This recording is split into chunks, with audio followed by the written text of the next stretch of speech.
শুভ সকাল বন্ধুরা, তোমরা সবাই কেমন আছো? আশা করছি তোমরা সবাই ভালো আছো। তো আজকের ব্লগটা আমি স্টার্ট করছি গুরুদেবকে প্রণাম করে।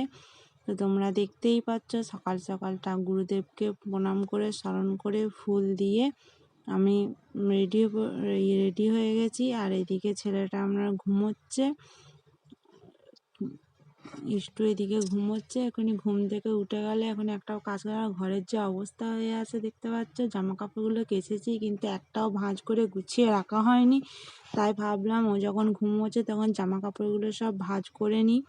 আর কাচবো, কেচে মিললেও তো কোনো শান্তি নাই কো। আর ওয়েদারের যা অবস্থা, কখনো বৃষ্টি নামছে কখনো রোদ উঠছে, যে জামা কাপড় তুলছি, তোলা হচ্ছে একবার করে, মেলা হচ্ছে একবার করে, ওই করতে করতে দিন চলে যাচ্ছে।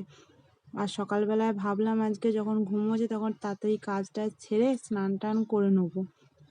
তো এইদিকে জামা কাপড়গুলো ভাঁজ করে সব জায়গায় জায়গায় রেখে দিচ্ছি। তো আমার জানো তো জামা কাপড় রাখার জন্য মানে সেরকম বেশ জায়গা নাই, তাই ছোট ছেলের মানে ড্রাম করে রেখেছি, ড্রামের মধ্যে ছোট ছোট জামা কাপড়গুলো ওর ছোটোটা রেখে দিই। আর বড়রও এখনো পর্যন্ত ড্রামই আছে, বড় ড্রামের ভেতরেই জামা কাপড় রেখে দিই, যেহেতু ঘরের মধ্যে অল্প জায়গা, তাই বড়রও জামা কাপড় আমি ওই ড্রামেতেই রাখি, যাতে সুবিধা মতো যখন পারে তখন পরার সময় হয় তখন নিয়ে নেয়। বড়টাও আমরা বার করে জানে ওখানেই থাকে, তাই বড়টা ওখান থেকে জামা প্যান্ট নিয়ে নেয়। আর ছোটোটাও জানে যে আমার ওখানে জামা প্যান্ট থাকে, তাই যখনই বলি জামা নিয়ে কি প্যান্ট নিয়ে ওইখান থেকেই যায়, গিয়ে নিয়ে আসে। আর এদিকে সব বাগানো মোটামুটি সব জামা কাপড় গোছানো হয়ে গেছে। এবার বাসি ঘরটা ঝাঁট দিয়ে ভাবি মুছে নেবো, তাই ঝাঁট দিয়ে নিচ্ছি ঘরগুলো। আর যা অবস্থা হয়ে থাকে তোমরা বুঝতেই পারছো, বাড়িতে বাচ্চা থাকলে যতই তুমি ঘর বাগিয়ে রাখো মোটেই ঘর বাগানো থাকবে না।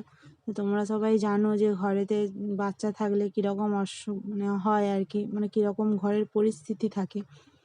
তাও ওই বাগিয়ে গুছিয়ে উপরে উপরে যতটা পারি ঝাঁট দিয়ে বাগিয়ে, যে ছোটো ছেলে যে ভালো করে মুছেও রাখতে হবে, ঘরটা না মুছলেও হবে না, তাই ভালো করে ঘরটা মুছে দিই এবং ঝাঁট দিয়ে যতটা পারি ধুলো টেনে বার করে নিই। তাই ঝাঁট দেওয়া এদিকে হয়ে গেছে, এবারে ঘরটা এবার মুছতে হবে, মানে ঘর নিয়ে মুছে নিই। এবার যতটা পারছি তাড়াতাড়ি কাজ আছে, যেহেতু ঘুমোচ্ছে বাচ্চা, উঠলেই দুষ্টুমি শুরু হয়ে যাবে, কারণ মানে ওঠা মানে ও আর 1 সেকেন্ড বসে থাকবে না, মানে কাজ করতে শুরু করে দেবে, বদমাইশি শুরু করে দেবে। আর এখন তো আবার নতুন নতুন পেয়েছে, যখনই জামা প্যান্ট পাচ্ছে নিয়ে গিয়ে জানলা আছে, জানলা দিয়ে নিচে ফেলে দিচ্ছে। আর জানো তো আমাদের বাড়ির পেছনে ড্রেন আছে, তো জামা কাপড়গুলো সব ড্রেনে চলে যাচ্ছে। এবার যতই বলি না কেন যে ড্রেন থেকে তুলবে, জামা কাপড় বলো না, সেই ড্রেন থেকে গিয়ে আনতে হচ্ছে, আর খুব সমস্যা। আরও সেই বদমাইশি জামা কাপড় নিবে আর ড্রেনে গিয়ে ফেলে দেবে। তো এইদিকে আমার ঘর মোছা কমপ্লিট হয়ে গেছে। আর এইদিকে এই দেখুন উঠেও পড়েছে। এবার সকালবেলায় যেহেতু মিজরির জল ভেজানো থাকে, যে তাল মিজরির জল ভিজিয়ে রাখি, সকালবেলায় খালি পেটে জল খাওয়া ভালো, তাই জল দিই।